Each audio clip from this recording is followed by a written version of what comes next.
Qu'est-ce qu'un métier important? Un métier essentiel? Avant, ça paraissait facile de répondre à ce genre de questions. Mais ces derniers mois, on a vu des métiers prendre une importance que l'on ne soupçonnait pas. Des métiers essentiels à la vie et au bien-être de chacun.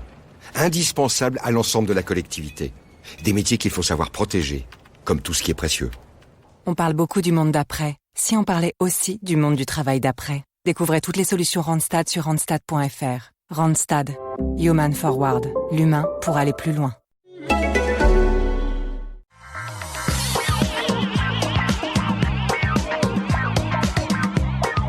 Bonjour à tous et bienvenue sur le Rendez-vous Tech, l'émission où on vous résume toute l'actu Internet, gadgets et c'est quoi le troisième? Technologie. C'est dans le nom, c'est la technologie. Je suis Patrick Béja. Aujourd'hui, on a un programme intéressant. On va vous décortiquer la conférence Apple. On va pas vous saouler avec, je vous garantis. On va prendre que les parties intéressantes et il y en avait quelques-unes quand même. On va également parler des annonces de Facebook et de la conférence Facebook Connect dans le domaine de la réalité virtuelle et de la réalité augmentée. On va également dire un petit mot sur TikTok en deuxième partie d'émission. Et là, ça sera vraiment un mot express parce que c'est, en gros, on ne sait pas ce qui se passe. Donc, on va vous résumer tout ça aussi. Et puis, plein d'autres petites news et rumeurs qu'on va vous retransmettre également. Je suis Patrick Béja. Et aujourd'hui, j'ai le plaisir de recevoir, comme tous les mois, Gaël. Comment ça va, Gaël ? Salut Patrick, écoute, ça va très bien, je te remercie. Et toi ? Écoute, je suis en forme, un peu stressé par cet épisode qui a beaucoup de matière qu'il va falloir effeuiller, mais à part ça, tout va bien. Et puis en plus, on est en live sur Twitch pour ce test. J'avais fait un test pour le rendez-vous jeu la semaine dernière, et là, on fait un test de stream avec le rendez-vous tech, et je me rends compte que, en fait, c'est pas hier que je suis allé chez le coiffeur, mais demain. Donc ma coiffure est totalement inacceptable.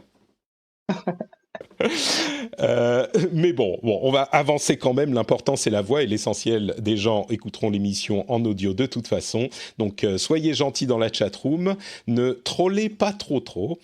D'autant plus qu'on a un autre invité et que c'est sa première fois, donc il faut être gentil. C'est Jérôme Marin qui nous rejoint depuis Paris également. Jérôme Marin, ancien journaliste du Monde basé à San Francisco pendant de nombreuses années. Comment ça va, Jérôme ? Ça va très bien, merci. T'es en forme ? Ça va. Content d'être là. Très bien. Écoute, on est content de t'avoir.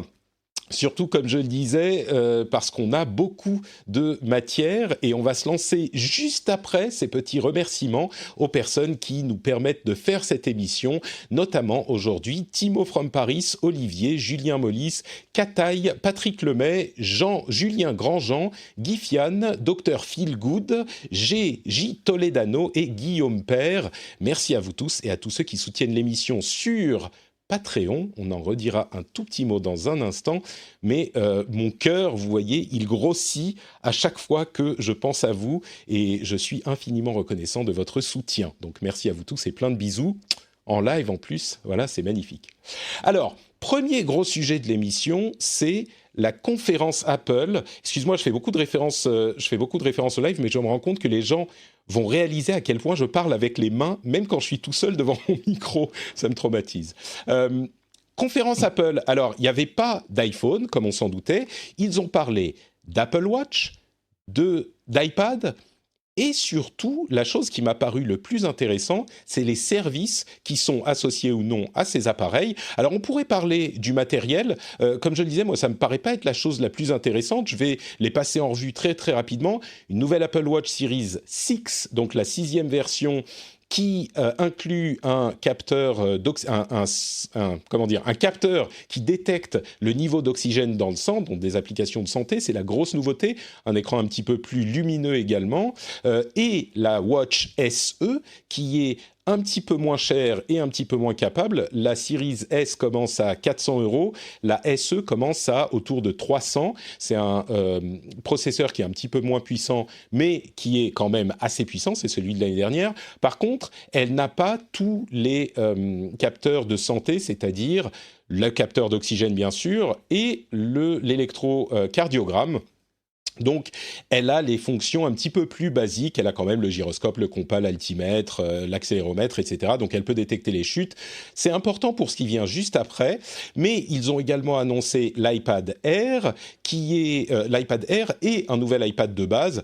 Là encore, l'iPad de base, amélioration de l'iPad classique pour un tarif qui est un tarif de milieu de gamme pour les tablettes autour de 450-500 euros. Et l'iPad Air qui est un petit peu plus cher, qui vient manger un petit peu sur le territoire de l'iPad Pro.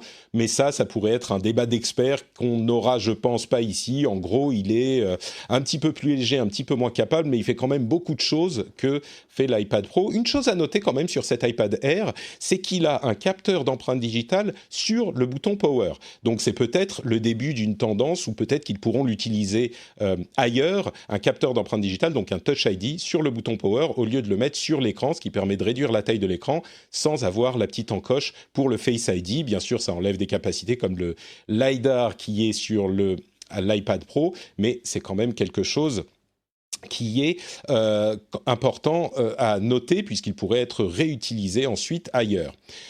Le truc qui, moi, m'a le plus marqué, il y a deux choses en fait. D'une part, le nouveau service Fitness Plus, qui est un service d'entraînement, de santé, d'exercice, qui est disponible uniquement aux États-Unis en ce moment, et le service Apple One, qui regroupe tous les services de la société, ou une bonne partie des services de la société. Il y a une version en individuel qui est disponible en France, Apple One, c'est à 15 euros. Il y a également une version familiale qui permet d'inclure tous les membres de sa famille, jusqu'à 6 personnes, qui est à 20 euros. Donc c'est intéressant, bien sûr, si on est plus d'un. Et il y a aux États-Unis une version premium qui inclut également le fitness et le Apple News. Ces deux services ne sont pas dispo en France et pas dispo en France pendant un moment. Donc les seuls services qui sont dispo en France, c'est Apple Music, TV+, et Apple Arcade. Et le stockage, iCloud. Pour la version individuelle à 15 euros, on a 50 gigas de stockage. Pour la version famille, on a 200 gigas de stockage. C'est la chose qu'on attendait pour Apple, l'orientation vers les services, et puis un service qui vous permet de vous enfermer chez eux, parce que comme on a plein de trucs qui sont chez eux, c'est un peu la politique d'Amazon avec Amazon Prime, et ça devient difficile de partir quand on a un service qui nous plaît plus, vu que tous les autres sont chez eux, on se dit bon, on va rester là quand même. Le prix est relativement intéressant, mais si vous voulez parler bien sûr des montres ou des iPads ou de ces services, n'hésitez pas. Je vais peut-être faire l'honneur à l'invité. Jérôme, toi de ton côté, qu'est-ce que tu as noté de cette conférence ? Qu'est-ce qui t'a paru le plus intéressant ? Je suis comme toi, je pense que les services, l'Apple One, c'est vraiment la chose la plus importante. Ça fait longtemps qu'on parle de ce bundle de services. On sait que Tim Cook a réorienté l'entreprise vers les services. C'est vraiment le prochain relais de croissance de l'entreprise avec les ventes d'iPhone, les ventes d'iPad, les ventes d'Apple Watch et de Mac qui sont plutôt stables ou voire même qui parfois régressent. Donc les services, c'est très très important pour eux. Le bundle, c'est intéressant pour le consommateur, peut économiser un peu d'argent. Ce qui est vraiment intéressant pour Apple, c'est de doper les services, donc TV+, ou Arcade, qui sont des services qui ne marchent pas forcément aussi bien que les autres. Hein. Donc là, aujourd'hui, on se dit, si on est abonné à Musique, donc on paye 10 euros par mois, je rajoute 5 euros, 6 euros, et je peux avoir Arcade et TV+, gratuit, pour moins cher. Donc, on essaie vraiment de gagner un peu plus d'euros sur chaque abonné. Ce qu'on perd d'un côté, on le gagne de l'autre. En fait, on perd sur l'abonnement individuel, mais on va gagner avec plus de volume. Et l'idée, vraiment, c'est de dire... par exemple, si Apple veut pousser encore plus musique face à Spotify, voilà, là on peut dire venez, prenez Apple Music au lieu de prendre Spotify, parce que vous mettez 3 euros ou 4 euros de plus, vous aurez du stockage, vous aurez la télé, vous aurez des jeux vidéo. Donc, et on voit d'ailleurs Spotify a immédiatement après la conférence, je ne sais pas si vous avez vu, mais a fait un communiqué en disant voilà, c'est encore un nouvel exemple des pratiques anticoncurrentielles d'Apple, il faut intervenir. C'est un truc qui est hyper notable, effectivement. C'est cet aspect anticoncurrentiel d'Apple qui est sur le devant de la scène avec tous les autres GAFA, mais Apple en particulier avec leur mainmise sur leur propre App Store, dont on a débattu longtemps. Et tu as raison, Spotify n'a pas perdu de temps. Le bundle fait que c'est un bundle Apple avec des services Apple qui fait que c'est plus difficile d'entrer en concurrence avec eux. Et c'est le cas aussi pour le service de fitness. Fitness Plus, pour le coup, il y a plein d'apps. Fitness Plus est assez large, hein. Il inclut évidemment des exercices. C'est très bien fait parce que ça prend en compte tout l'écosystème, la galaxie d'Apple. On peut regarder les vidéos sur son iPhone, sur son iPad, sur son Apple TV. Ça coordonne avec la Watch pour traquer votre exercice. Ça vous donne des rapports et ça couvre, donc c'est en vidéo avec des nouvelles vidéos d'exercices toutes les semaines.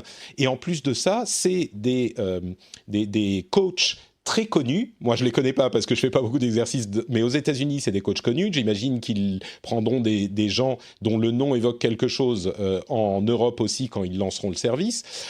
Et puis, ça couvre beaucoup de choses. Ça peut couvrir des exercices très simples, limite. Pour des gens qui débutent, ça couvre des choses comme le yoga. Moi, je fais du yoga avec une app de temps en temps, régulièrement d'ailleurs depuis quelques temps, que j'aime beaucoup, qui s'appelle Down Dog, si ça vous intéresse.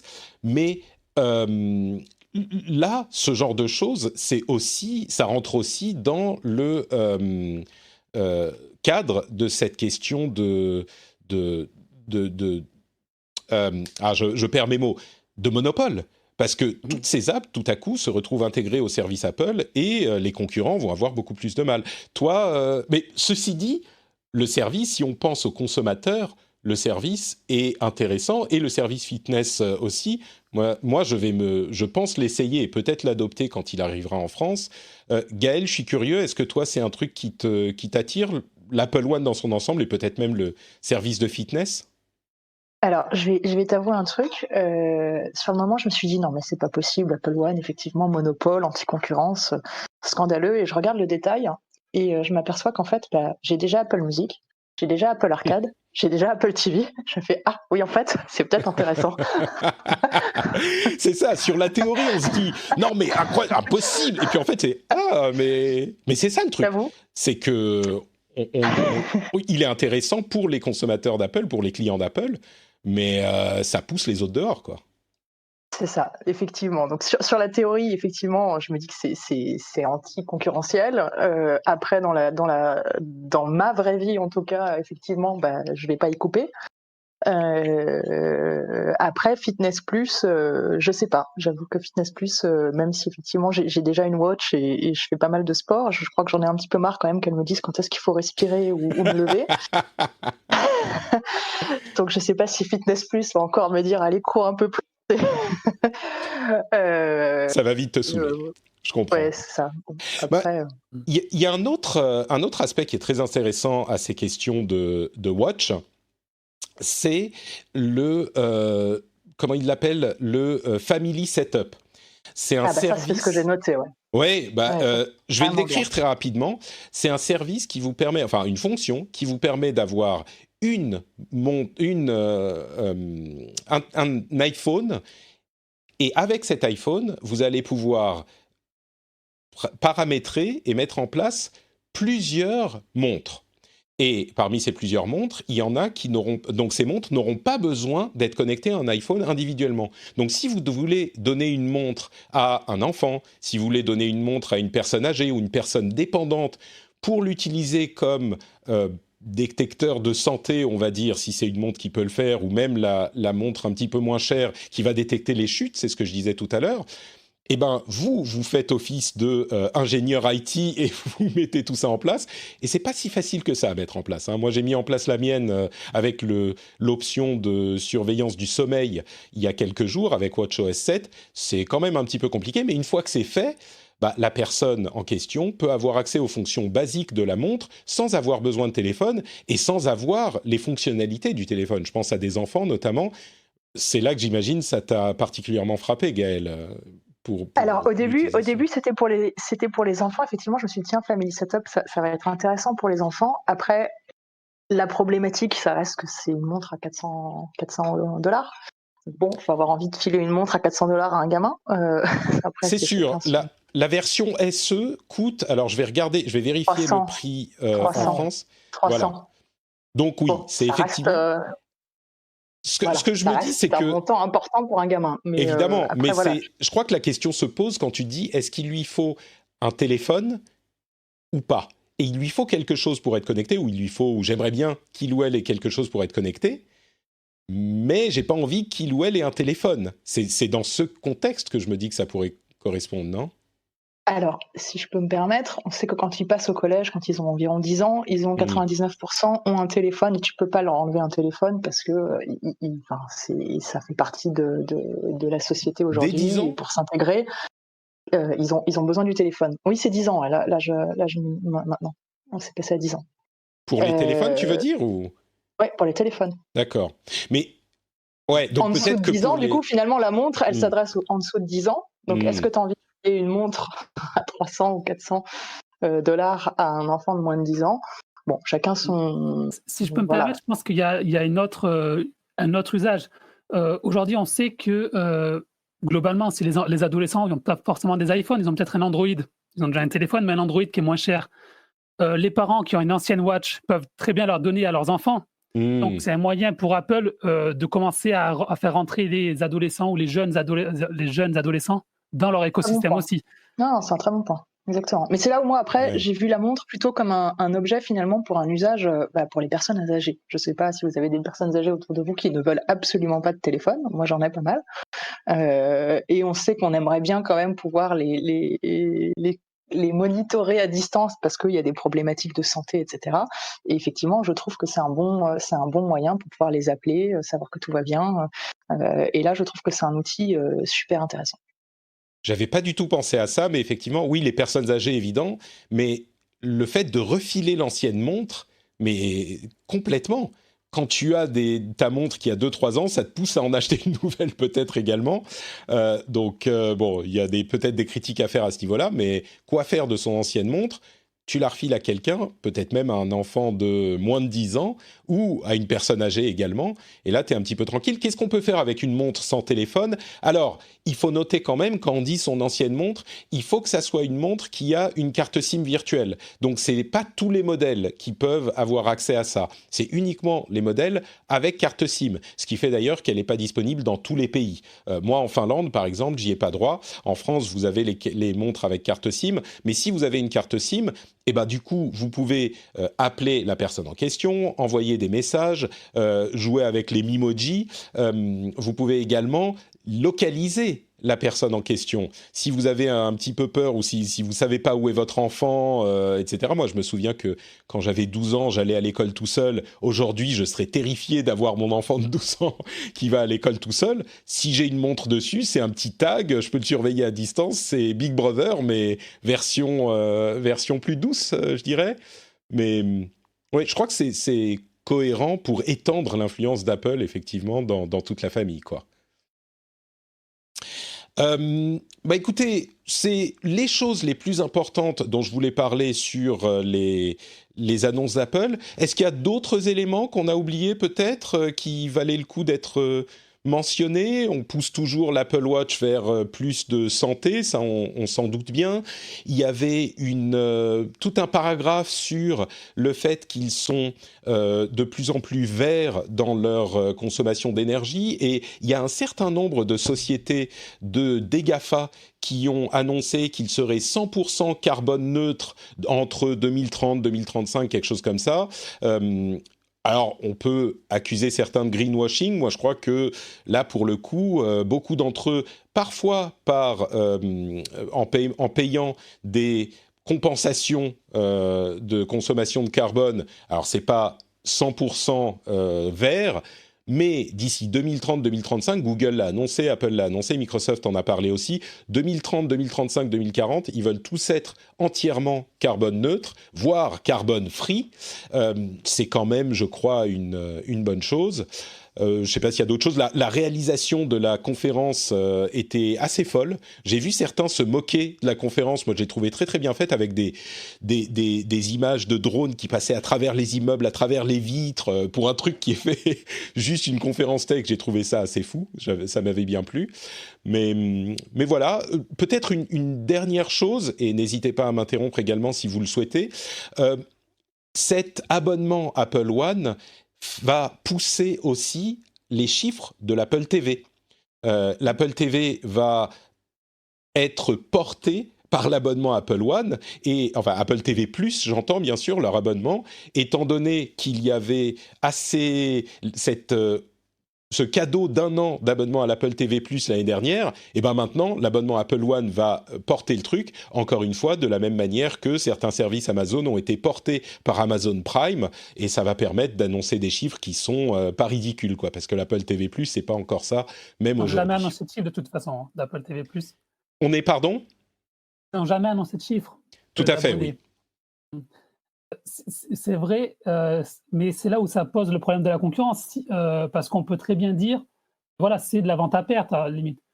Apple TV+, ça devrait coûter tant. Là, on le donne à 2 fois moins cher parce qu'on le met on le met dans un bundle. Et c'est là où le problème de concurrence peut être défendu et peut se poser.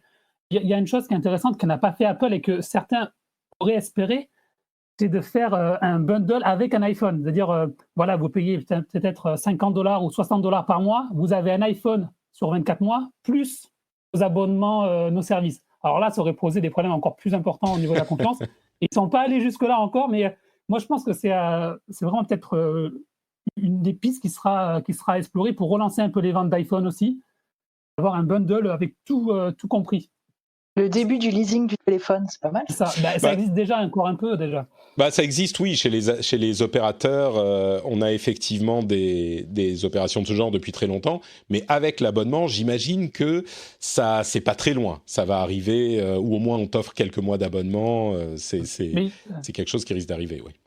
On aurait pu penser parce qu'ils offrent Fitness Plus, par exemple, il y a 3 mois qui est offert avec un achat d'Apple Watch. Apple One, il n'y a pas d'abonnement, il n'y a pas d'abonnement, enfin, de mois offert quand on achète un nouvel iPhone.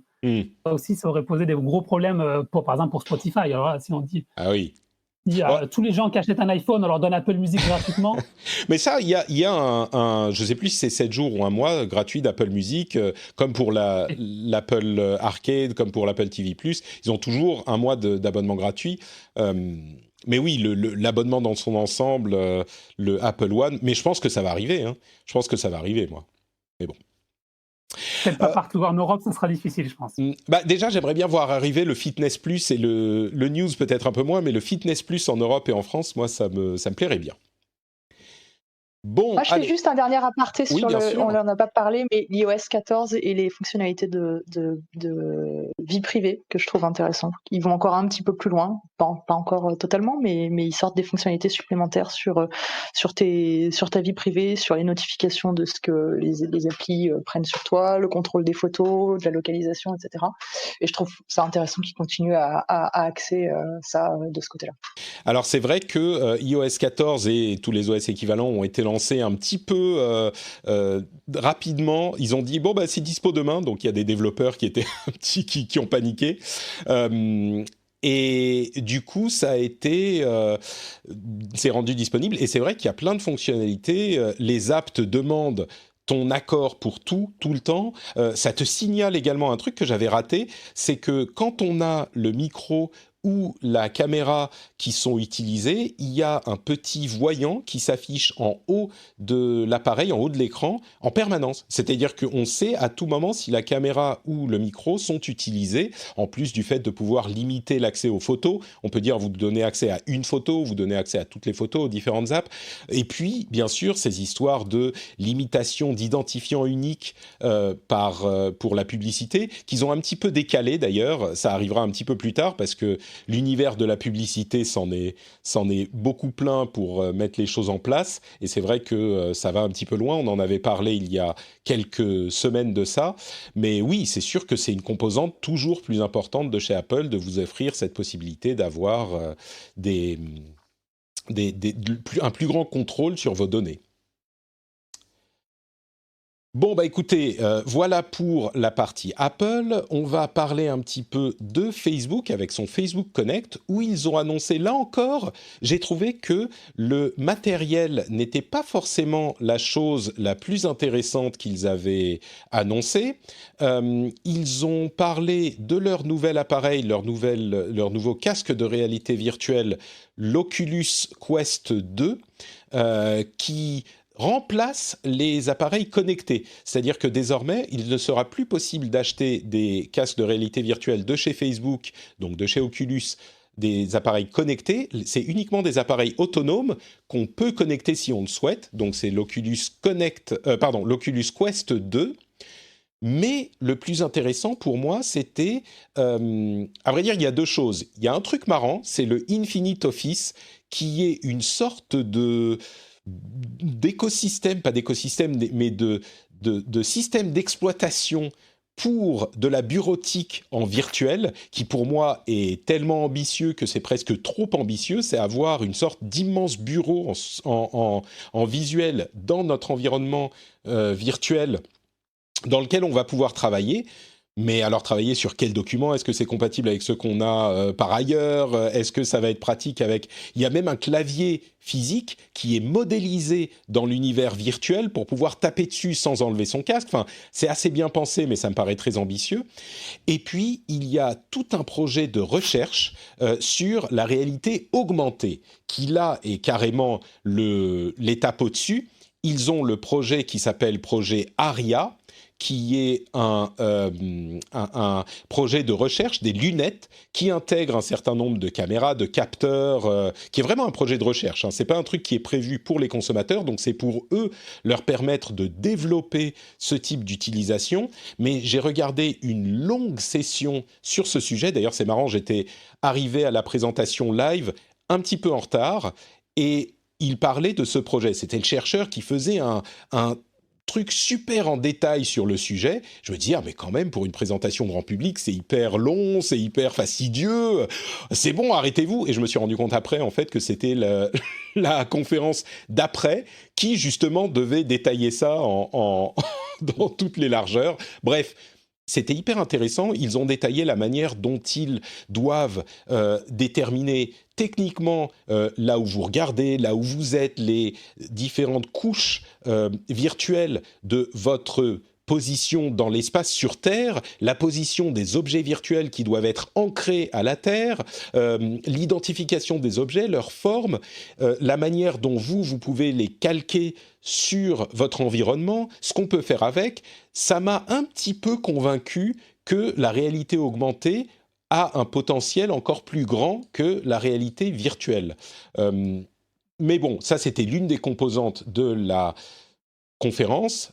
La réalité augmentée d'une part, donc le casque Oculus Quest 2, et puis cet espace de travail, l'Infinite Office. Il y avait d'autres annonces, notamment dans le jeu vidéo, mais c'est celles qui m'ont marqué. Je reviens vers Jérôme.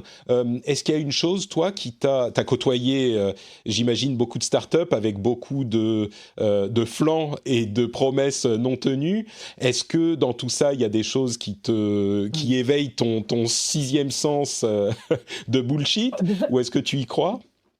Alors sur l'Office, j'y crois moyen, très honnêtement. J'ai pu déjà essayer, c'était avec HoloLens de Microsoft. J'avais pu essayer et c'est vrai que ça fait vraiment gadget en fait. C'est beau sur des vidéos, c'est intéressant, ça fait futuriste. Et à l'usage, est-ce que c'est vraiment intéressant ou pas? Là, c'est vraiment la question qui se pose. Et je doute, pour l'instant en tout cas, qu'il y a vraiment un intérêt à aller taper un email en réalité virtuelle, par exemple. Ouais, c'est ça en fait. Quel est l'intérêt de cette nouvelle interface? Avoir son bureau un petit peu partout, ok, mais est-ce que ça nous permet de mieux travailler, quoi?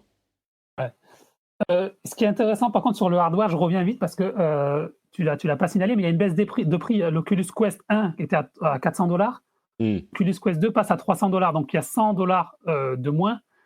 Et ça s'intègre dans une stratégie où Oculus avait 3 casques avant. Ils n'en ont plus qu'un désormais. Ils avaient un casque d'entrée de gamme qui était l'Oculus Go, le Quest et donc le Rift qui était le casque historique, le casque haut de gamme. Ils n'ont plus qu'un casque, le Quest 2. Donc, resserre l'offre. On sait qu'ils ont eu des problèmes de production avec des pénuries. Donc là, on simplifie le processus industriel et surtout, on est plus clair au niveau du grand public. Il y a un seul casque, $300, on n'a pas besoin de mettre un téléphone dedans, on n'a pas besoin de le relier à un PC. Donc ça, on essaie d'élargir l'offre, de simplifier l'offre pour essayer d'élargir le public. On sait que Zuckerberg a dit qu'il voulait 1 milliard de gens sur la réalité virtuelle, on est très loin. Donc on cherche toujours la bonne stratégie pour adresser ce marché. Et du coup, je comprends tout à fait ce que tu dis, mais quand tu dis dans la même phrase, est-ce que le bureau virtuel, ça va servir à quelque chose ? Il est convaincant, hein, leur démo, comme tu le dis, elle est très très belle. On a une surimpression, c'est presque de la réalité augmentée. On a une surimpression du bureau virtuel avec plusieurs fenêtres. C'est vraiment un système d'exploitation dédié, et c'est ambitieux, un système d'exploitation. Mais derrière, on peut voir l'image noir et blanc, très basse définition, de l'environnement réel. Donc s'il y a quelqu'un à côté qui fait quelque chose, on peut le voir à travers les fenêtres. Donc c'est convaincant. Mais comme tu le dis, moi, ce qui ne me convainc pas encore, c'est les applications. À quoi est-ce que ça sert vraiment de faire ça en virtuel plutôt qu'en réel ? On peut avoir un décor de plage derrière au lieu d'avoir notre chambre. Mais bon, ça, ouais. Ouais, mais c'est le problème de la réalité virtuelle et de la réalité augmentée encore plus, c'est que la réalité virtuelle, il y a les jeux au moins qui a un usage qui est développé, qui est clair au moins, ouais. Et qui a une valeur qu'on ne peut pas trouver sur d'autres types d'appareils. Voilà, pour faire ça, je sais que par exemple HoloLens disait vous allez pouvoir regarder Netflix en hologramme, mais quel intérêt, hein. Donc c'est vraiment, il n'y a pas d'usage encore aujourd'hui, et c'est pour ça que la réalité augmentée, technologie peut-être pas encore prête, mais c'est pour ça qu'il n'y a pas l'usage qui justifie un intérêt des développeurs. C'est un peu le serpent qui se mord la queue. Les développeurs ne sont pas intéressés, ils ne développent pas d'application, donc les gens n'achètent pas. Donc c'est vraiment difficile de sortir de ce cercle vicieux, en fait. Gaël, toi, est-ce qu'il y a des choses qui t'ont intéressé là-dedans ? Je crois que tu n'es pas trop réalité virtuelle, donc c'est peut-être pas ta tasse de thé. C'est surtout que je ne suis pas très Facebook, mais... Oui, non, mais on l'a mentionné un petit peu la semaine dernière, je crois. Désormais, pour utiliser ces appareils, il faut un compte Facebook et un login Facebook. Alors oui, on peut en créer un bidon, mais il n'empêche, il faut être dans l'écosystème Facebook pour utiliser tous ces appareils, ce qui peut en arrêter certains. Ouais. Voilà, moi c'est ce qui m'arrêtera en numéro 1, de redonner ces informations à Facebook, parce qu'effectivement c'est pas une plateforme dans laquelle j'ai confiance. Et effectivement pour le travail, par défaut j'ai plutôt tendance à aller chercher le HoloLens de Microsoft que Facebook. Voilà, donc j'avoue que je suis assez surprise effectivement de. Après c'est pas le même prix aussi, hein. Le HoloLens c'est beaucoup plus cher. Oui, mais après quand tu es une entreprise, je pense que tu es plus prêt à payer un HoloLens qu'un Facebook. Effectivement, après, à titre individuel, il vaut mieux aller sur un Facebook, mais il ne propose pas là des services. Enfin, ce qu'il présente a l'air d'être plus pour le business. Et finalement, voilà, c'est ça qui je trouve assez surprenant et assez paradoxal. Après, sur l'usage, j'ai cru, mais peut-être que je me trompe, comprendre et je ne pense pas que ce soit dans cet esprit-là qu'il est fait, mais que ça ait des usages pour les personnes en situation de handicap. De pouvoir travailler de manière virtuelle grâce à ça. Mais je ne pense pas que c'était leur objectif premier. Non, vraiment, leur bureau virtuel essaye de reproduire et d'augmenter une expérience de bureau classique avec des fenêtres qui se baladent autour de votre environnement, mais elles flottent au-dessus du bureau au lieu d'être sur des écrans que vous avez physiquement sur votre bureau, quoi. C'est un petit peu ça, pour résumer très simplement. Bon, vous n'avez pas mordu... Oui, vas-y, Jérôme. Une autre chose, parce que tu ne l'as pas signalé, mais ils ont parlé donc, de la réalité augmentée avec l'objectif de lancer des lunettes de réalité augmentée en quelques années, il n'y a pas de date précise, avec Ray-Ban notamment, mais ils vont lancer des lunettes connectées l'année prochaine. C'est ce qu'ils ont annoncé, des lunettes donc, moins ambitieuses qui seront connectées. On ne sait pas trop exactement à quoi ça va correspondre, quelles seront les applications qui seront disponibles, avec une volonté d'avoir un produit qui soit un produit attrayant. C'est pour ça qu'il y a un partenariat avec Ray-Ban. Donc ça, c'est quand même à signaler. Ils devancent en fait peut-être Apple, si Apple se lance. Il y a d'autres startups qui sont aussi sur le marché, mais en tout cas, ils y croient beaucoup. Zuckerberg y croit beaucoup. Alors après, il croyait beaucoup dans la réalité virtuelle. Pour l'instant, on attend toujours de voir ça se matérialiser, donc on verra. C'est un petit peu de l'esbrouf, à mon avis, cette annonce, parce qu'effectivement, tu as raison, ils ont annoncé pas un, mais deux projets de réalité augmentée. Leur projet à long terme, où ils disaient effectivement, on aura des lunettes de réalité augmentée avec le projet Aria, pas de l'année prochaine ou celle d'après, mais d'ici 10 ans, c'est ce qu'ils disaient. Et comme je le disais, le projet de recherche est vraiment impressionnant et on sent qu'ils sont très très sérieux sur le truc et que ça pourrait donner des choses. Mais ils ont aussi annoncé ces lunettes en partenariat avec Ray-Ban, mais ils ont littéralement rien dit dessus. Mais rien. Ils ont juste dit, on aura dans un an des lunettes avec Ray-Ban. Ok, d'accord. Je ne sais pas où ils en sont aussi. On ne sait pas où ils en sont dans leur développement aussi. Donc peut-être qu'ils n'ont rien à annoncer aujourd'hui.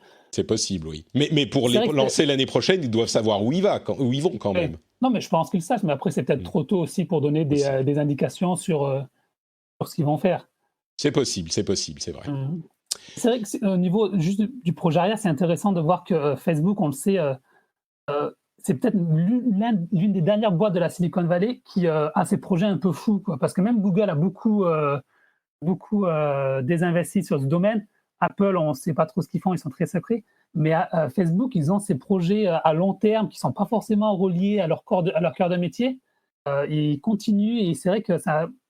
On peut ne pas aimer Facebook, mais on peut au moins apprécier le fait que la technologie. Non, je suis d'accord. Il y a très peu de moonshots aujourd'hui dans ces sociétés-là. Il y en a quelques-unes, mais qui sont en développement plus avancé. Facebook, ils cherchent la prochaine plateforme, en fait, pour ne pas se faire dépasser comme ils ont dépassé les autres.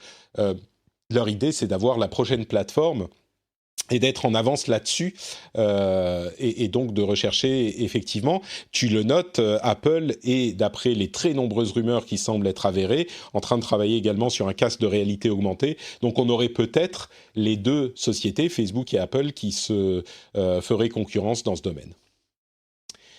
Bon, écoutez, voilà pour nos deux gros sujets d'aujourd'hui, Apple d'une part et Facebook Connect de l'autre. Je vous propose de faire une toute petite pause pour parler un instant de quoi ? De Patreon. Et oui, Patreon, c'est le moyen de soutenir l'émission. Mais pour parler de Patreon, ça me donne l'occasion de parler également de l'évolution des émissions.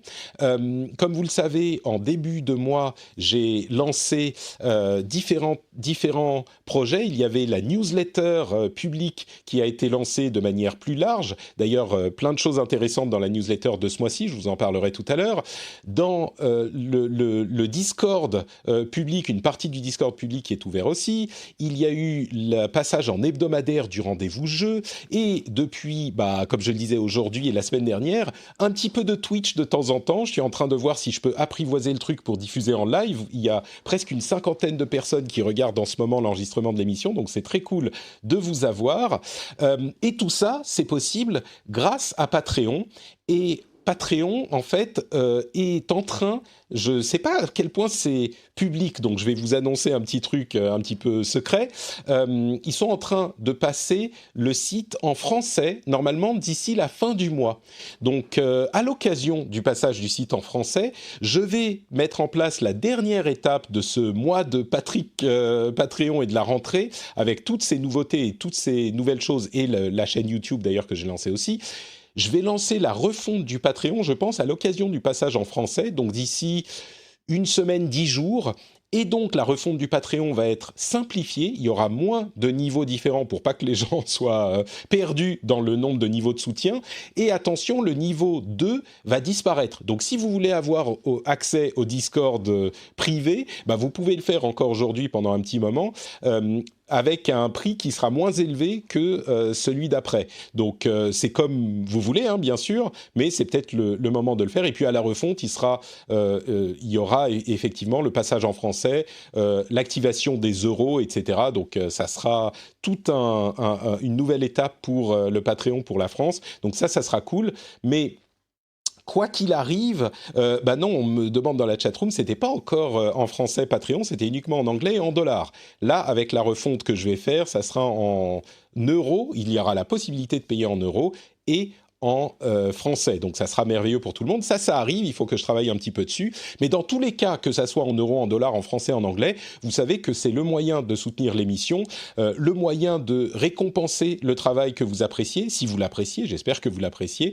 Et donc, je vous encourage très chaleureusement et très vivement à y jeter un coup d'œil. Je ne vous dis pas qu'il faut immédiatement vous abonner sur Patreon, mais allez voir ce qu'il y a comme bonus. Il y a plein de bonus cool. Allez voir ce qu'il y a comme possibilité de soutien. Et puis surtout, allez voir ce que vous pouvez faire pour avoir la fierté de soutenir l'émission et de rentrer dans le club merveilleux des patriotes, des gens qui font partie de cette communauté, des gens qui soutiennent le travail qu'ils apprécient. Je serais hyper heureux que vous alliez au moins jeter un coup d'œil sur patreon.com/rdvtech. Le lien est bien sûr dans les notes de l'émission. Vous savez où le trouver, patreon.com/rdvtech. Je vous remercie tous et toutes qui soutenez l'émission. Alors, on va continuer avec les news suivantes et un petit passage sur TikTok, parce que on en parle depuis des semaines, donc on ne va pas en parler très longtemps. Mais il faut quand même dire que c'était bien le foutoir la semaine dernière et le week-end. Il y a eu une annonce que TikTok et WeChat d'ailleurs seraient bloqués des App Store, puis qu'un deal avait été trouvé entre ByteDance et Oracle, mais qu'il y aurait non pas un rachat, mais une prise de participation et une intégration de la couche technique pour l'hébergement des données aux États-Unis, ce que d'ailleurs certains ont fait remarquer que avant c'était l'espionnage de la Chine et désormais avec les outils légaux qu'ont les États-Unis, ça voudrait dire que les données hébergés chez eux, ils pourraient espionner ça au niveau du gouvernement. Donc ça avait l'air acquis. Et puis finalement, on a appris que l'application ne serait pas bloquée, qu'il y avait un délai de 2 semaines, mais que le deal ne plaisait pas à Donald Trump, qui voudrait que ByteDance ne garde pas de majorité. Et il a également dit qu'il voulait 5 milliards de dollars des sociétés impliqués dans ce deal pour créer un fonds, et alors là, ça devient lunaire, pour créer un fonds d'éducation qui enseignerait la vraie histoire du pays, l'histoire patriotique. Sous-entendez qu'on ne parle pas d'esclavage, c'est à ça qu'il faisait référence directement. Bref, c'était complètement... Je sais même plus quoi en penser de cette histoire. Je suis à la fois frustré, techniquement, c'est même pas une question d'opinion politique, mais par la technique, l'économie, tout ça, les annonces contradictoires, c'est le bordel total, on n'y comprend rien, et ça amène, comme on le disait la semaine dernière, énormément d'incertitudes dans ce domaine. Ça met des précédents. On en parlait avec Cédric la semaine dernière, donc je ne vais pas refaire le topo, mais en gros, on n'en sait pas plus, c'est toujours le bordel, et c'est encore plus le bordel qu'avant, si vous pouvez imaginer ça. Je ne sais pas si, Jérôme, je me retourne vers toi encore, mais si tu y comprends un petit peu plus ou pas. Mais... En fait, c'est assez clair finalement. D'accord, merci. Tu vas clarifier tout ça. Mais c'est assez clair. On va faire vite. Trump ne veut plus TikTok chinois. Voilà. La Chine dit on n'acceptera jamais que TikTok soit vendu à une entreprise américaine. Donc il faut trouver un compromis. Le compromis, il a été trouvé. C'est un partenariat technologique. C'est Oracle qui héberge les données. Et une prise de participation d'Oracle et de Walmart, donc 20%, dans une nouvelle entreprise qui s'appelle TikTok Global, une entreprise qui regroupe tout TikTok hors Chine. Le point qui bloque aujourd'hui, donc l'accord a été trouvé ce week-end, Trump a dit oui, moi sur le principe je suis d'accord. Ce qui bloque en fait, c'est l'actionnariat de TikTok Global. On sait qu'il y a 20% pour Oracle et Walmart. Qu'est-ce qu'on fait des 80% restants? Oracle et la Maison-Blanche dit les 80% restants seront répartis parmi les actionnaires actuels de ByteDance. Et parmi ces actionnaires, il y a des Américains. Donc, ce qui fait que TikTok Global est détenu majoritairement par des Américains. Voilà. Donc ça, c'est comme ça qu'ils s'en sortent en disant 53% du capital sera détenu par les Américains, 36% par les Chinois, 11% par des investisseurs européens. Là où ça bloque, c'est que la Chine et que ByteDance dit non, c'est pas du tout comme ça que ça va marcher. Les 80%, on les garde. C'est chinois. Donc voilà, aujourd'hui, on se retrouve dans une situation où la Chine dit c'est soit on garde tout, soit ça ne se fait pas, et les États-Unis, soit vous ne gardez pas tout, soit ça ne se fait pas. Donc là, c'est là où il y a le problème. Alors après, il faut savoir juste se demander si c'est juste une guerre de communication parce qu'il y a des pressions de l'opinion publique des deux côtés, en fait. aux États-Unis, il y a des républicains qui disent à Trump d'être plus sévère. En Chine, on se dit, mais il ne faut pas céder à Trump. Soit c'est juste une guerre de communication, soit c'est un vrai imbroglio, c'est des vraies divergences qui pourraient remettre en cause l'accord. Mais voilà, pour l'instant, on attend de savoir s'ils peuvent se mettre d'accord, mais l'accord, il existe. Si c'est pas ça, là, par contre, ça sera plus compliqué pour savoir ce qui va se passer. Ouais, sauf que Trump a dit d'abord, je suis d'accord sur le truc pour le principe, et puis il a dit, bon bah maintenant on bloque les applications des App Store, et puis possiblement parce qu'une partie de son électorat est sur TikTok, les jeunes en tout cas, il a dit ok, bon bah on laisse 15 jours de plus pour discuter, et puis il a dit non, finalement j'approuve pas le deal pour cette histoire de 80% effectivement. Mais il avait dit qu'il était d'accord sur le principe avant. Donc, il savait bien, l'accord, il n'a pas été transformé en 2 jours, tu vois, entre le moment où il a dit... Non, mais très honnêtement, on en est là. On en est samedi soir. Je suis d'accord. C'était voilà, 53% sera détenu par les Américains. Alors, on ne sait pas si c'est vraiment l'accord qui a été conclu, mais Biden, aujourd'hui, soit a fait marche arrière, soit ils ne se sont pas compris. Et ce qui est peut-être possible. Mais Trump, enfin, tu sais, dans ces histoires-là, c'est difficile de dire qu'ils ne sont pas compris. C'est des accords qui doivent être millimétrés et le président américain ne peut pas dire « Ok, je suis d'accord sur le principe » et puis dire après « Non. » Oui, non, mais sans manquer de respect à M. Trump, mais il a parlé sur Fox News hier matin, il a raconté n'importe quoi. Je crois que je ne sais pas s'il comprend vraiment toutes les subtilités qu'il y a derrière. C'est ça. Et sur les 5 milliards que tu mentionnais tout à l'heure, c'est aussi, alors là, c'est encore plus n'importe quoi. Donc, Trump dit on veut 5 milliards pour ce fonds sur l'éducation. Trésor américain, donc, qui derrière le deal, qui vraiment est l'architecte, les petites mains qui s'occupent du deal, dit en fait, ces 5 milliards, c'est pas pour financer l'éducation, c'est 5 milliards de charges sociales que pourraient générer les 25 000 emplois que TikTok Global va créer aux États-Unis, c'est pas quand. Donc, et Biden dit, mais nous, on n'a jamais dit qu'on allait donner 5 milliards pour l'éducation, jamais de la vie.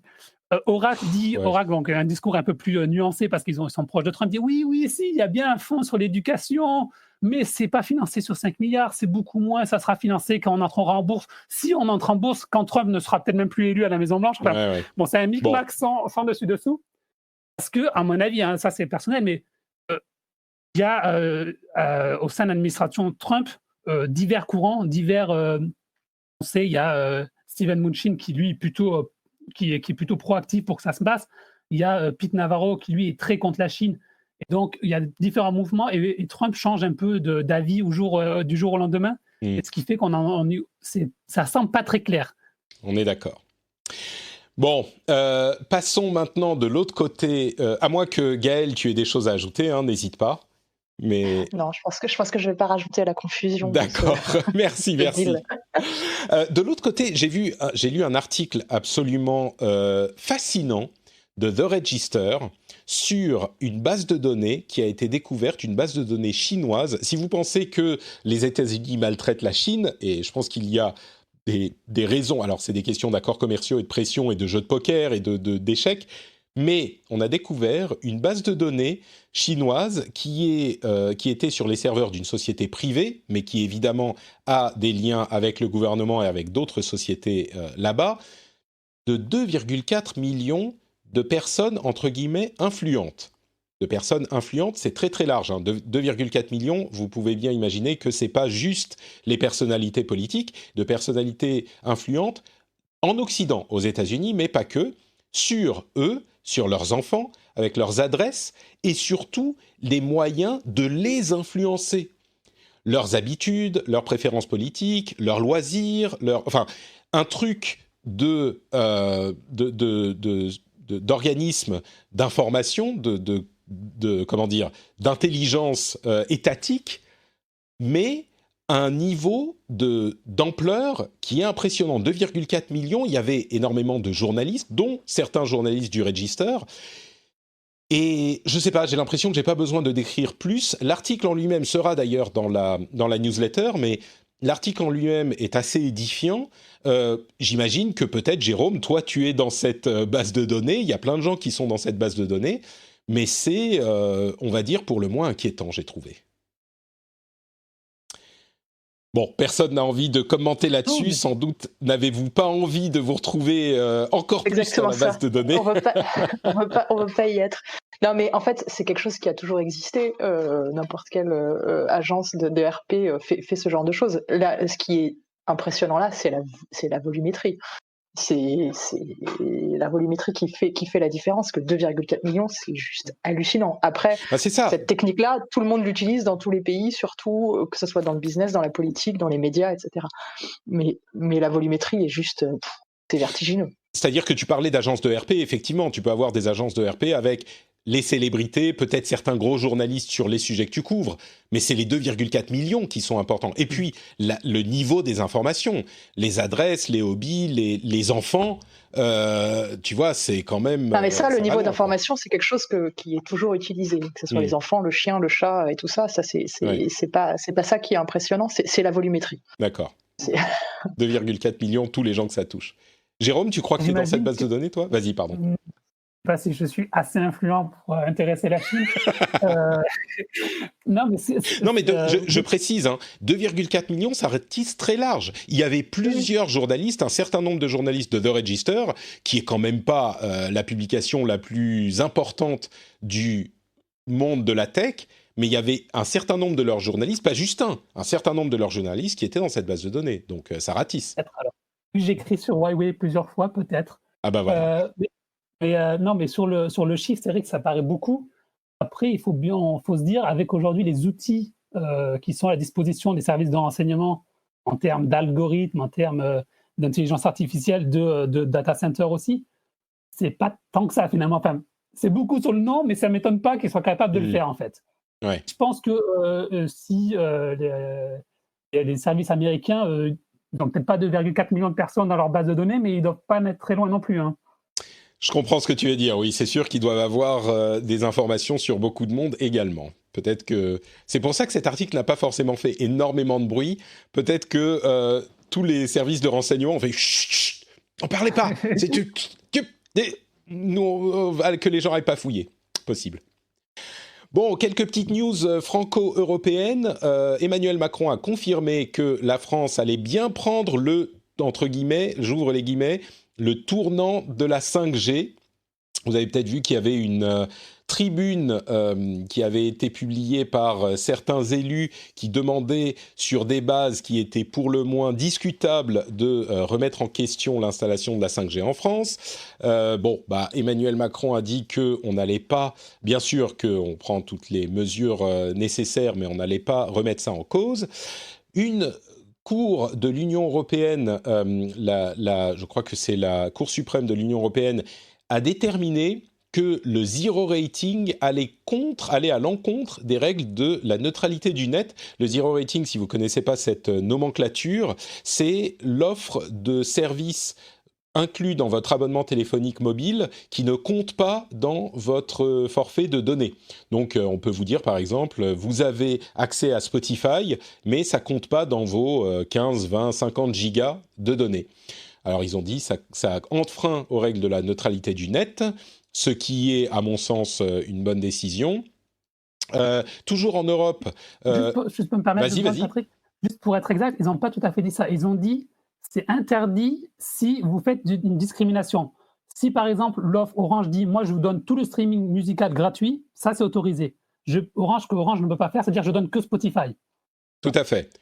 Donc là, Dans la pratique, ce que ça interdit, c'est ces inclusions d'un service. Parce que je crois, à ma connaissance, aucun opérateur encore en France ou dans le monde, ou en tout cas en Europe, n'a dit on vous donne tous les services de musique gratuitement. Ils pourraient le faire maintenant, mais pour respecter justement les questions de concurrence, pour pas en privilégier un. C'est ça le but, n'est-ce pas ? Oui, c'est ça. Et surtout parce que donc, ça permet, le zéro rating, c'est quelque chose qui avantage toujours les plus gros. Hein. Aujourd'hui, Spotify a l'argent pour payer un opérateur parce que l'opérateur ne fait pas ça gratuitement, généralement. Ouais, c'est l'application qui paye pour être gratuite, enfin pour avoir les données gratuites. Donc, ça empêche d'avoir des nouveaux acteurs. Il y a une autre chose qui n'est pas forcément le cas en France, mais ailleurs, où les opérateurs ont leur propre service. Aux États-Unis, par exemple, les opérateurs ont beaucoup de services de vidéo. Ils peuvent donner leur service gratuitement au détriment des autres services. Donc là aussi, c'est un autre problème de concurrence. Tout à fait, oui, c'est sûr. Alors, l'Union européenne, encore elle, a annoncé que s'il n'y avait pas d'accord global sur une taxe du numérique d'ici en 2021, eh bien, ils en proposeraient une en 2021. Ils ont également annoncé qu'ils allaient dépenser 150 milliards d'euros dans le fonds de rétablissement du Covid, de la crise de la crise économique du Covid, pour des initiatives numériques, ce qui est plutôt une position intéressante à mon sens. Et il y a différentes choses qui sont incluses dans ces 150 milliards, dont 8 milliards pour rivaliser avec les plus grandes puissances dans les superordinateurs. Et également dans ce contexte, on a appris qu'OVH, qui est un gros acteur du cloud français, pas que du cloud, mais notamment du cloud, qui va s'allier également à l'Allemagne, à un opérateur allemand, pour essayer d'offrir un acteur du cloud européen qui puisse rivaliser avec d'autres acteurs mondiaux. Ça pourrait faire sourire certains, mais on ne se rend pas forcément compte à quel point OVH a une croissance incroyable et une alternative crédible dans ce domaine. Et en plus, ça intervient à un moment où l'accord d'hébergement du Health Data Hub français avec Microsoft est un petit peu remis en cause, ou en tout cas questionné, pour ces raisons justement d'hébergement de données de santé sensibles françaises chez un acteur américain, même si Microsoft assure que les serveurs sont en Europe et donc pas vraiment problématique. Il y a quand même toutes ces questions de privacy shield, je ne vais pas rentrer dans les détails, mais en gros, l'Europe est en train d'essayer de se doter d'acteurs et de moyens pour un petit peu plus d'autonomie et de souveraineté numérique, au moins pour les services ou les infrastructures essentielles, ce qui n'est pas forcément une mauvaise chose, je crois. Je vois que là non plus, ça n'intéresse personne. Très bien. Ah non, mais c'est très intéressant. Ce qui est intéressant dans l'accord d'OVH et du cloud souverain européen, c'est qu'il y a eu déjà des tentatives de cloud souverain en France, par exemple, ça n'a pas marché. Là, la logique, c'est de dire le marché français est trop petit, donc essayons d'avoir un cloud souverain au niveau européen avec un marché qui est beaucoup plus grand. Ça va nous permettre d'avoir des acteurs capables de rivaliser potentiellement avec Amazon, avec Microsoft, avec Google. Après, est-ce que ça va fonctionner ou pas? Je ne sais pas. Il y a, comme tu disais, il y a des questions de souveraineté pour certains types de données où là, ça serait intéressant d'avoir une solution souveraine. Pour l'entreprise lambda, est-ce que c'est intéressant d'aller chez OVH plutôt que chez Amazon? Ce n'est pas sûr. C'est certain que, comme on le dit d'ailleurs dans la chatroom, AWS ou Azure ou ce genre de services américains, c'est quand même des niveaux de service un petit peu différents. Mais d'une part, ça ne veut pas dire qu'OVH ne peut pas évoluer dans ces sens-là. Et puis surtout, ça peut être utile d'avoir cette solution souveraine pour spécifiquement l'hébergement des données ou des services essentiels. Ce n'est pas forcément immédiatement pour le grand public. Donc ça peut être un chemin pour arriver dans cette direction, mais pas forcément tout de suite. C'est pour ça que c'est intéressant d'avoir quelque chose qui est au niveau européen, pas seulement au niveau français. Donc, c'est-à-dire OVH techniquement, OVH peut être utilisé en Finlande, par exemple. Le gouvernement finlandais pourrait utiliser la solution d'OVH parce que c'est européen. Tout à fait. C'est là où ça pourrait être rentable, effectivement, parce que sinon, ça ne le serait pas. Oui, couvrir. Disons que le marché européen, c'est ça l'ironie, c'est que le marché européen est encore plus grand que le marché américain. Donc, il serait tout à fait possible. Bon, ensuite, il y a toutes les complexités des langues, des législations, etc. C'est sûr, mais bon, peut-être. Non, et puis tu reviens au problème du financement. En fait, si AWS a une position aussi dominante, c'est parce qu'ils sont partis très tôt et ils ont investi des moyens, des sommes que OVH ne pourra jamais investir. Donc, il y a un moment où c'est David contre Goliath. Donc, c'est difficile de lutter, même s'il y a plus de personnes en Europe qu'aux États-Unis. C'est sûr. Une rumeur intéressante sur Microsoft qui serait en train de construire ou de concevoir un OS différent de ce qu'ils ont fait jusqu'à maintenant. il s'appellerait ce serait une sorte de MetaOS, pardon, qui serait une expérience à la WeChat. On a souvent parlé de WeChat et de à quel point c'est une app sur iPhone et Android en Chine, mais qu'elle inclut tellement de services différents que ça en est presque un OS à lui tout seul. Eh bien, cet OS de Microsoft serait une sorte d'OS diffus sur toutes les différentes plateformes, donc une app peut-être sur les smartphones, un site web sur les ordinateurs ou peut-être d'autres formes par ailleurs, et qui intégrerait énormément d'expériences différentes, de travail, de vie personnelle, etc. Et il serait en train de développer ça pour peut-être pas prendre la suite de Windows, mais arriver en parallèle. C'est un article de Mary-Jo Foley qui est très intéressant et une idée qui est intrigante. On avait entendu que Facebook était en train de travailler à quelque chose de similaire avec le futur de Facebook qui serait une app comparable à WeChat et beaucoup assez différente de l'expérience qu'on a sur Facebook aujourd'hui. Mais c'est une chose sur laquelle on ne voyait pas forcément arriver Microsoft. Il semblerait qu'ils soient en train d'y travailler également. Et puisqu'on parle de Facebook, ils ont annoncé qu'ils allaient donner le contrôle des images et de la propriété intellectuelle des images sur Facebook et Instagram à certains de leurs partenaires au départ. Mais en gros, c'est l'identification et la propriété de ces données qui sera donnée à ces partenaires et qu'ils pourront envoyer une notice d'utilisation frauduleuse qui contrevient aux droits d'auteur pour supprimer les images des endroits où ils sont postés.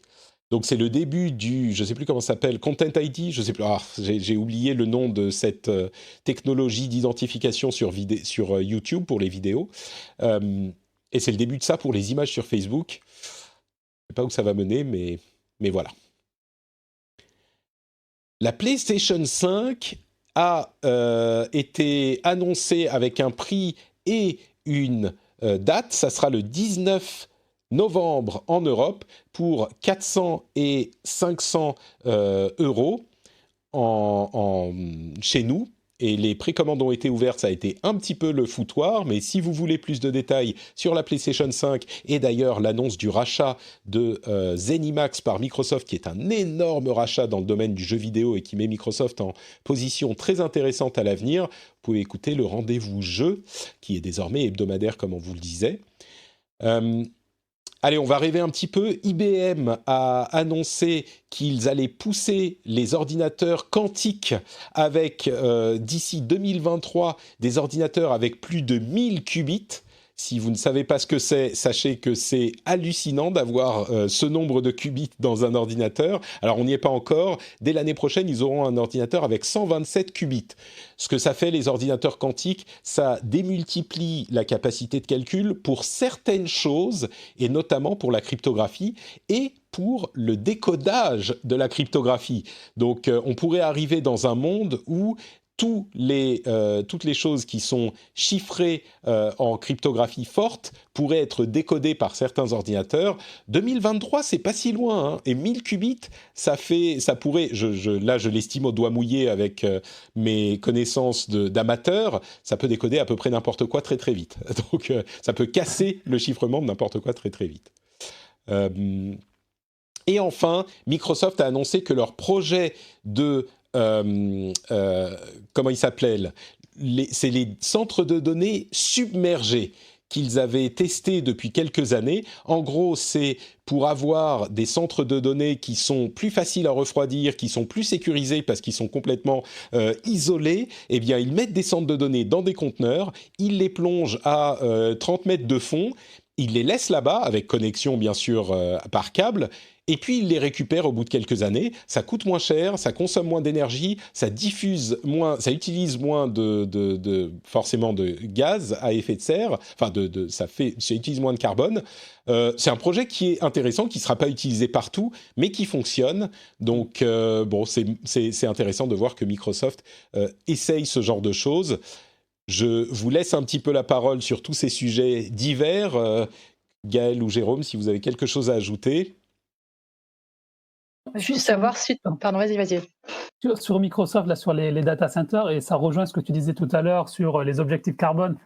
On sait que les data centers, ça consomme beaucoup d'énergie, qu'on utilise de plus en plus de data centers. Donc, tout le monde a des projets, que ce soit Facebook ou Google ou les autres, ou Amazon, de mettre des éoliennes ou des panneaux solaires. On met les data centers tout au nord de la Suède pour que ça soit plus facile à refroidir. Ouais. Voilà. Mais là, c'est vrai que si il y a ce côté sous-marin, pardon, ça peut être intéressant à voir comment ça marche, si ça fonctionne vraiment, et puis si ça peut contenir tout le trafic, toute la demande qui est nécessaire. C'est sûr que ça ne sera pas pour tous les types de projets de serveurs, mais ça peut être utile dans certaines configurations spécifiques. Ce qui peut m'amener à vous poser la question, qu'est-ce que vous pensez de toutes ces annonces de carbone neutral en 2030, en 2035, des différents GAFA? Est-ce que vous pensez que ça compte vraiment? Est-ce que c'est du greenwashing? J'en parlais tout à l'heure avec Apple, avec l'annonce d'Apple, mais là, ça nous donne l'occasion d'en reparler. Vous le voyez comment, toutes ces annonces? Alors pour moi, je trouve que c'est évidemment c'est forcément du greenwashing, mais j'ai envie de te dire que ce soit pour du greenwashing, c'est pas très grave. L'essentiel, c'est la finalité, et la finalité me paraît être plutôt positive. Alors attends, je te pose la question du coup, parce que pour moi, le greenwashing, c'est qu'on met une couche de peinture verte sur un truc qui n'est pas vert du tout. Peut-être non, que moi, c'est... J'ai appelé ça surcommuniquer sur ce côté-là pour se faire bien voir. Mais il faut qu'il y ait une réalité derrière. Je pense que, en tout cas, en ce qui concerne les GAFAM, il y a une vraie réalité. Enfin, peut-être pas tous, mais en tout cas, Microsoft, dans l'occurrence, il y a une réalité derrière. Ils le font vraiment. Ils vont jusqu'au bout du greenwashing, en tout cas, et ça a un intérêt, même s'ils le font que pour... c'est peut-être dans le budget com et dans le budget RP que ça va taper, mais et pas dans le budget R&D, mais la finalité est bonne, et ça a un intérêt, il faut le faire maintenant, de toute façon. Donc, ou dans le budget RH aussi, parce qu'on sait que oui, t'as raison. les salariés, notamment dans la Silicon Valley, ont une conscience sociale qui a développé, on va dire, et que ça fait partie des choses que les salariés veulent. Voilà, par exemple, je parle d'autre chose, mais par exemple, Total, par exemple, aujourd'hui, le gros problème de Total, c'est qu'ils n'arrivent plus à recruter des gens, des diplômés, ou ils arrivent moins à les recruter parce que ça ne fait pas rêver de travailler dans une boîte qui fait du pétrole. À l'inverse, c'est sûr. À l'inverse, si on se présente comme une entreprise qui est green, qui est carbone neutre, ben voilà, on peut plus facilement recruter, plus facilement faire plaisir aux salariés. Il y a juste sur Apple, il faut revenir à une chose, c'est que Apple veut être carbone neutre, mais le problème, c'est que est-ce qu'ils prennent en compte la fabrication des iPhones? Parce que s'ils disent, nous, Apple, en tant qu'Apple, entre nous-mêmes, on est carbone neutre, d'accord, mais si les sous-traitants, en fait, les sous-traitants aujourd'hui, plus les métaux rares qui sont utilisés, est-ce que ça, c'est pris en compte ou pas? Alors, ça change beaucoup de choses. Tout à fait. Ce qu'ils disaient en tout cas dans leur annonce de la semaine dernière, Apple, c'est que l'objectif de 100% carbone neutral en 2030, ça inclut les fournisseurs. Donc c'est quand même ambitieux, et je crois que c'est le cas de tous ces objectifs, si je ne me trompe pas, de Google et d'Amazon et des autres. Ça inclut en fait l'ensemble du produit. Alors c'est 2030, Dieu sait ce qui va se passer d'ici là, et parfois un peu plus loin, mais ça inclut tout ça. Et moi je suis un petit peu de votre avis, effectivement.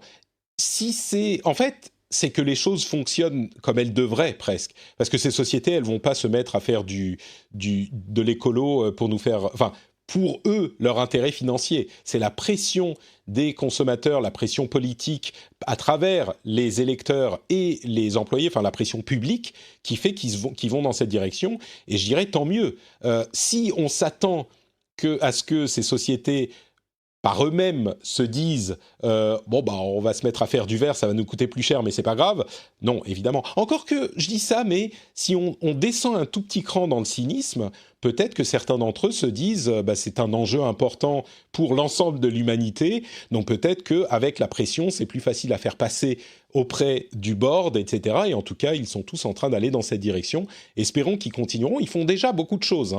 Et ce qui est intéressant, c'est que de ce que j'ai vu en tout cas, même les organismes qui surveillent ce genre de choses disent « Ok, c'est vrai, c'est pas mal, faut continuer, tout n'est pas parfait », mais généralement, ils disent « Ok, c'est pas mal ». Donc je me dis, bon, si même ces organismes disent ça, c'est qu'il doit y avoir quelque chose derrière, c'est pas juste une couche de peinture verte, quoi. Espérons, de plus en plus de notre activité et de notre économie est basée sur tout ça, comme on le dit souvent, et c'est plus facile que d'autres choses à rendre vert. Il y a toute l'énergie solaire qui est possible à utiliser, les éoliennes qui sont faciles à utiliser, qui sont possibles à utiliser, et tous ces centres de serveurs sont plus faciles à faire passer au vert. Donc très bien, allons-y. Bon, on verra. Allez, pour conclure, je vais quand même vous faire sourire un petit peu. Normalement, je devrais pouvoir faire en sorte que tout le monde entende les choses dont je vais parler tout de suite.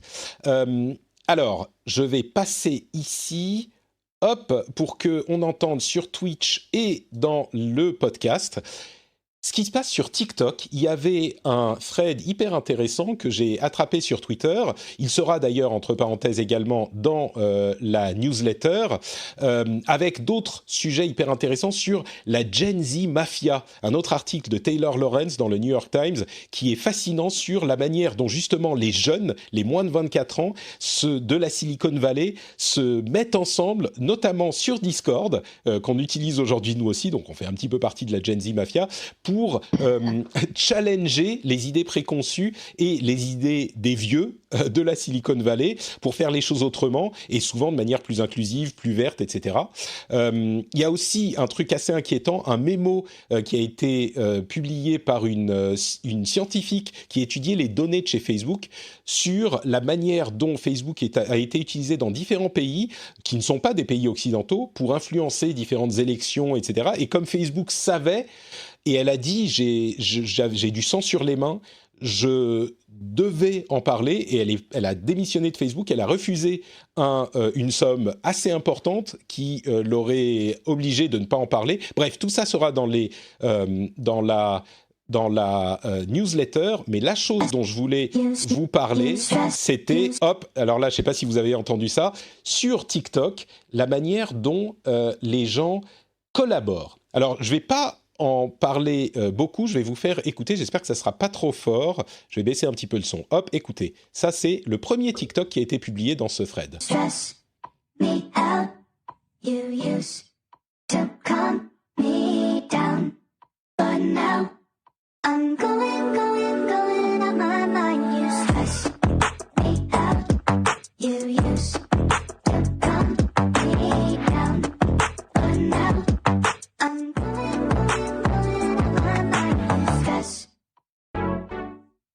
Ok, premier créateur qui publie ça en utilisant les outils de TikTok. Vous avez entendu, hein, n'est-ce pas? Tout passe bien? Nous, on n'a pas entendu. En tout cas, vous n'avez pas entendu. Je ne sais pas si c'est évolué ou pas. Alors écoutez, vous n'avez peut-être pas entendu, c'est pas grave. Les gens du Twitch entendent. Je suis désolé, vous ne pourrez pas commenter. On ne pourra pas commenter. J'avais mal fait le truc. Peut-être que je peux essayer de vous le faire passer quand même. Alors, deuxième petit extrait. Hop, on y va. Mia, you used to calm me down, but now I'm going on my mind. Girl, you be stressing me out the way you caressing him. Then late at night you be texting me dirty messages, calling me up and confessing that you've been missing me. Why you gotta do this to me? I'm going on my mind. You stress me out. Vous avez entendu là? Oui, on a entendu. Ok. Et collaboration sur TikTok. Un type qui poste ça, le premier, il dit allez-y remixer avec la fonction duet de TikTok. Un autre type, lui aussi assez connu, qui prend c'est Ryan Mac, le deuxième, qui prend le premier, alors je vais donner les noms parce qu'on est sérieux, Charlie Puth qui poste le premier. Le deuxième qui prend le truc, qui remixe, qui fait un duo, ils se sont jamais rencontrés, ils se sont jamais vus, et c'est des trucs qui vous donnent, enfin je sais pas, vous avez eu envie de vous mettre à danser, j'imagine, en entendant ça. Et vous vous dites, ok, très bien, 2 trucs faciles, un duo, ok. Eh ben non, ça s'arrête pas là, écoutez ça. Dress me out, hey, to calm me down, but now let's get it. I'm going on my mind. Girl, you be stressing me out the way you caressing him. Then late at night you be texting me dirty messages, calling me up and confessing that you've been missing me. Why you gotta do this to me? I'm going on my mind. We stressed, depressed, and well-dressed. These shawty saying we friends, but they just tryna finesse. I'm only tryna impress. I only be saying less, cause I'm doing more. I take you to foreign shores like Bora Bora, the Explorer. Franchement, c'est marrant parce que il y a la manière dont on conçoit les interactions, la musique, les collaborations est en train de changer. Évidemment qu'avec Internet, ça change. Évidemment que c'est plus facile de collaborer à distance. Mais là, ça amène toute une nouvelle dimension et qui est complètement par ces outils de TikTok. Je sais pas, moi j'ai trouvé ça, peut-être que vous allez penser que que j'exagère, mais j'ai trouvé ça incroyable. Non, moi je te rejoins, je trouve ça assez. C'est une nouvelle culture en fait, une nouvelle culture musicale et le résultat est franchement assez impressionnant. Donc à voir la suite, parce que j'imagine qu'il y en a plein d'autres qui vont suivre. Bah, ça c'est un exemple, effectivement. Trump peut interdire TikTok. Mais non, mais ça rentre un petit peu dans ce débat aussi. T'imagines tous les jeunes aux États-Unis qui sont, et pas que aux États-Unis, hein, qui sont en train de faire ça, qui peuvent eux, n'importe qui, collaborer avec leur chanteur, leur influenceur préféré avec ce truc. Si on leur coupe, ça a une influence. Alors évidemment, on met de côté la question de est-ce que TikTok est un outil du gouvernement chinois pour espionner les États-Unis et le monde. Ça a mis de côté. Si on enlève ce genre d'outils, parce qu'il n'y a rien de ça qui est possible. Alors c'est possible si tu télécharges la vidéo sur Twitter ou sur Facebook, que tu la remixes, machin. Avec TikTok, c'est en 2 secondes que tu peux faire un truc comme ça. Et d'ailleurs, il y a d'autres exemples de ces collaborations. C'est impressionnant parce que les gens qui font ce genre de truc, ils utilisent le micro de leur iPhone, mais de leur micro-casque. On les voit, ils tiennent... Tenez, je vais vous en faire écouter encore une. Struggling passion, trying to let go of attachment, trying to calibrate my face so I end up in Calabasas. Other people out here laughing. My life is not a joke. Every single time I spoke, I know they don't want no smoke, cause we poppin'. Ballin' ain't an option. Working every day, so look, my name is not forgotten. I'm the one they spotting on the billboards. The beats what I kill more. Until I'm selling out arenas in the Fillmore. Justin Starlin, my name is... C'est des trucs qui sont faits avec le micro du micro-casque. Je vais vous en faire encore un, et je vous promets, je m'arrête après. She treat me like handlebar. All black Benz, my brand new car. I don't really spit, but I sing that shit. You know my repertoire. G-string like she play guitar. Token might just make you star. Played on the street for 4 damn years. Wrote a million songs, became a millionaire. Pull up and I gotta count out my dough. Don't even flex, they already know. Massachusetts, shout out my home. California is where I roam. I know a lot of people who say they can do it better, but when I meet them, they bow down to the flow. I know that I'm a little bit late to the party, but like, can I get the D'Amelio? 2020 music pays. Addison, I'm with the Rays. If I cannot rock the stage, ride that algorithm wave. Reminisce my viral days. Now I got hits on the way. Already got hits, want views these days. Maybe me and you should make a trade. Bon, allez, on s'arrête là. Vas-y. Là où on voit en fait l'avance de TikTok, parce que c'est vrai que, enfin, moi je suis pas utilisateur de TikTok et je sais pas si vous l'êtes aussi, mais ça m'étonnerait. Mais c'est vrai que de l'extérieur, on a du mal à comprendre le phénomène TikTok quand on n'est pas adolescent et qu'on ne passe pas sa vie sur TikTok. On ne comprend pas, par exemple, pourquoi Instagram ou d'autres n'arrivent pas à combattre TikTok. Parce qu'ils ont des choses, ils ont une communauté, ils ont des possibilités, des outils que n'ont pas forcément les autres. Et c'est ce qui explique pourquoi TikTok est si populaire et pourquoi il n'y a personne qui arrive vraiment à rivaliser avec eux. Et d'ailleurs, juste parce que j'en profite, tout à l'heure, on ne l'a pas précisé, mais dans l'accord qu'il y a avec Oracle, la valorisation retenue pour TikTok, c'est 60 milliards de dollars. Donc 60 milliards de dollars, juste pour donner un ordre d'idée, c'est 2 fois Snapchat, c'est 2 fois Twitter. C'est-à-dire qu'aujourd'hui, TikTok vaut 2 fois plus que Twitter. Dire l'importance aujourd'hui qu'a TikTok, c'est énorme pour... Non, mais on est d'accord. On est d'accord. J'espère que ce petit featuring de TikTok vous aura donné un petit peu, vous aura ouvert une petite fenêtre sur l'intérêt que peut avoir cet outil. Je sais pas, Gaël, si tu veux ajouter quelque chose pour conclure, et puis on va refermer l'épisode. Part que j'attends le duet que tu vas faire sur TikTok. Écoute, vraiment, dans la chatroom, c'est qui est-ce qui disait Meskid21 disait, pour reprendre l'édito de Patrick, j'avais fait un édito un petit peu sur le sujet, pour les patriotes, il disait « Lancez-vous, ces jeunes l'ont bien compris », c'est ce que disait Meskid. Mais c'est exactement ça.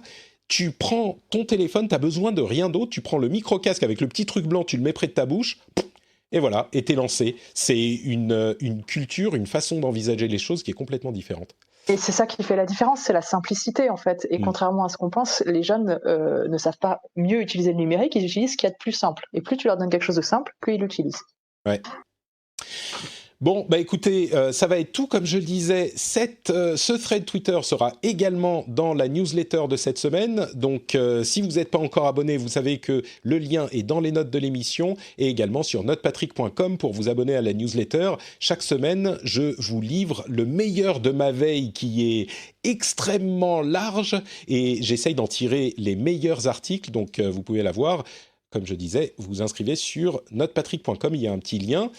Et en parlant de newsletter, tiens, Jérôme, merci beaucoup d'avoir été avec nous dans l'épisode. C'était hyper intéressant d'avoir ton expertise sur tous ces sujets. Je crois que tu es aussi dans le monde de la newsletter. C'est ça, j'ai lancé, donc, je suis rentré en France il y a 1 an, donc passé 7 ans à San Francisco. Et donc j'ai lancé en septembre, le 4 septembre, donc ça fait 3 semaines, demain ça fera 3 semaines. Cette newsletter donc, s'appelle Café Tech, qu'on envoie donc à 7h30 tous les matins et qui, l'idée, c'est de faire un décryptage de l'actualité tech. Donc, par exemple, aujourd'hui, on revient sur Oracle et TikTok. Pourquoi Oracle rachète TikTok ? Voilà, donc c'est essayer d'avoir tout ce que vous voulez savoir directement sur votre mail le matin, 7h30. Voilà. Eh ben, c'est très simple, cafetech.fr pour s'abonner également. Et on mettra le lien vers ton compte Twitter dans les notes de l'émission. Vous pouvez retrouver tout ça là-bas aussi. Entre parenthèses, puisqu'on a la chatroom, Dragomodo dans la chatroom nous dit que l'un des rappeurs qu'on a écouté, c'est Token, qui est assez connu, qui est une grosse étoile montante. Et Adrien Bib, c'est ça, nous dit que Lil Wayne avait déjà fait un album depuis son téléphone, depuis sa prison. Donc, comme quoi... les outils compliqués, c'est pas forcément nécessaire pour faire de la musique. Gaël, où peut-on te retrouver sur Internet ? Eh ben moi, ça va être sur coud.fr ou Twitter @coud_fr, coud COOD, et puis moi, GM Girardot, mais je suis plus avec mon compte coud qu'avec mon compte perso, donc plutôt sur coud. Sur Coud, si on est un parent inquiet ou en tout cas curieux et qu'on se dit j'aimerais comprendre le monde dans lequel vivent mes enfants et tous ces trucs de TikTok que je comprends pas, est-ce que c'est une bonne ressource pour ça ou c'est vraiment pour l'éducation des enfants au numérique ? Non, alors on est en train, alors c'est pas encore tout à fait prêt, mais justement on est en train de faire des modules pour les parents sur notre appli Coud Academy, même s'il y a déjà des choses sur lesquelles ils peuvent aller voir en même temps que leurs enfants. Mais on est en train de faire ça, des modules spéciaux parents sur notre appli, donc Coud Academy, qui est disponible. Super. Eh ben écoute, coud.fr pour tout ça. N'oubliez pas non plus cafetech.fr pour la newsletter de Jérôme. Et si vous le souhaitez, vous avez notepatrick.com pour tous mes liens à moi, y compris ma newsletter. Très beau site que je trouve très très beau moi-même. Et évidemment, enfin, patreon.com/rdvtech pour soutenir l'émission. Vous savez que c'est le moyen de nous récompenser, de nous rémunérer pour tout ce travail travail qu'on fait pour écumer toute l'actu-tech, vous l'expliquer et vous faire, j'espère, passer un bon moment. Si vous êtes en train de vous balader, vous pouvez le faire directement depuis votre téléphone, hein, ça fonctionne très bien, patreon.com/rdvtech, ou alors quand vous rentrez chez vous à la maison et que vous mettez les clés dans le petit bol, vous entendez le cling des clés qui tombent dans le bol et là vous dites « Oh !»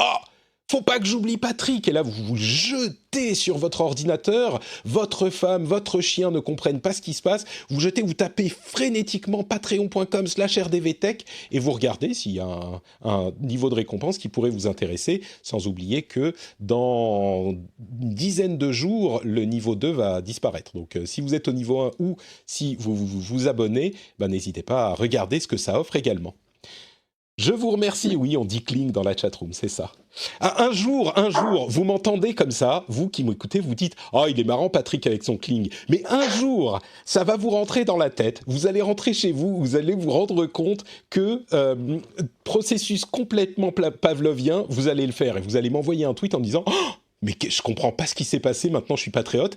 Et ce qui sauve tout ça, c'est que vous direz « Mais je suis quand même très content d'être patriote ». Donc, tout va bien. Tout ça est pour le bien de la production de l'humanité.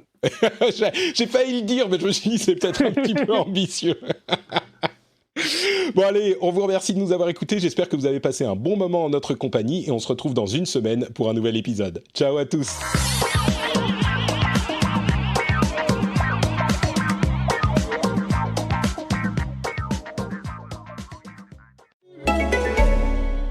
Qu'est-ce qu'un métier important ? Un métier essentiel ? Avant, ça paraissait facile de répondre à ce genre de questions. Mais ces derniers mois, on a vu des métiers prendre une importance que l'on ne soupçonnait pas. Des métiers essentiels à la vie et au bien-être de chacun. Indispensables à l'ensemble de la collectivité.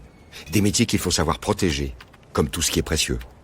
On parle beaucoup du monde d'après. Si on parlait aussi du monde du travail d'après ? Découvrez toutes les solutions Randstad sur randstad.fr. Randstad. Human Forward. L'humain pour aller plus loin.